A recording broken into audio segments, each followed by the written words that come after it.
Para recicladores, este domingo toca mercadillo. ¿Queréis saber dónde es?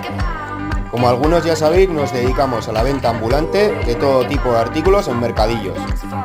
Y este domingo, al ser el primer domingo de mes, se celebra el mercadillo de Hondarribia. Su ubicación es el puerto deportivo de Hondarribia y su horario es de 8 a 3 del mediodía, donde podéis encontrar gran variedad de artículos, desde juguetes, bisutería, plata, joyas, artículos de colección, monedas, muebles y muchas cosas más. Aquí os presentamos nuestro puesto, donde podéis encontrar vajilla, juguetes, libros, artículos de cocina, artículos de decoración, a 1, 2 y 3 euros. Síguenos para ver el vídeo de la semana que viene del mercadillo de Hondarribia. Un saludo.